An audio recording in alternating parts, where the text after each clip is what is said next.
Cet homme est clairement l'homme le plus riche de Échamps. Mais il insiste pour emmener sa fille à l'école à vélo chaque jour. Alors que le père et la fille arrivent juste devant l'école, une voiture de luxe surgit soudainement, et manque de les percuter de plein fouet. Il se dépêche de s'écarter pour garder l'équilibre. En levant les yeux, il reste figé de stupeur. La voiture devant eux est exactement celle que sa femme a prise le matin même.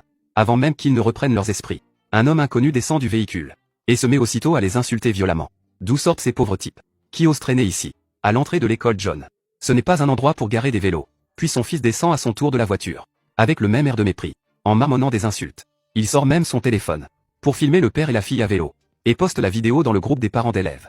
Face à cette humiliation soudaine, le milliardaire ne se met pas en colère. Il se contente de rassurer doucement sa fille. Le plus important, c'est la cérémonie de remise des prix. Le reste, on en parlera plus tard. Mais leur tenue ne fait qu'encourager l'arrogance de l'autre camp.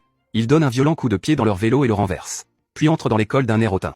Sur le lieu de la cérémonie, le proviseur adjoint annonce que la jeune fille a remporté le premier prix du concours scientifique. Quand soudain, ce faux héritier richissime intervient. Attendez une seconde. Ce grand prix ne peut revenir qu'à mon fils. Chaque mois, je donne 5 millions à l'école, ça suffit? Alors 10 millions.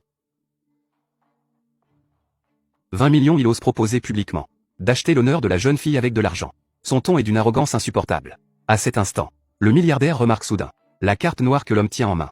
C'est la carte secondaire qu'il a faite pour sa femme. Pourquoi se trouve-t-elle entre les mains d'un autre homme? Il est instantanément fou de rage. Mais pour ne pas gâcher la remise de prix de sa fille, il ravale sa colère, et décide d'éclaircir l'affaire après la cérémonie. Mais contre toute attente, le proviseur adjoint, aveuglé par l'argent, décide de donner le trophée au faux héritier. La jeune fille, affolée, serre son trophée contre elle, refusant catégoriquement de céder. Voyant cela, le garçon sort les photos prises plus tôt, se moquant d'elle comme d'une pauvre élève à vélo, affirmant qu'une fille aussi pauvre n'a pas le droit de rivaliser avec lui. Certains parents, pour lui plaire, se mettent eux aussi à l'encourager, accusant la fille d'être simplement une élève pauvre recrutée par l'école pour faire bonne figure. Pire encore, le garçon ose lui faire des gestes déplacés, en tentant de la toucher. Tu oses toucher ma fille? Alors que le faux héritier se croit toujours tout puissant, le terminal de paiement affiche échec de la transaction. Il ignore que tous les fonds de la carte ont été gelés par le milliardaire. Impossible de payer le moindre centime. La situation devient immédiatement embarrassante. Les parents qui le flattaient encore à l'instant changent aussitôt d'attitude et se retournent contre le faux héritier. L'homme appelle en urgence une femme, l'appelant d'une voix mielleuse Rourou, avant de dire avec panique que la carte a été gelée sans raison apparente, et lui demande de lui transférer 50 millions en urgence. À cet instant, le milliardaire comprend tout.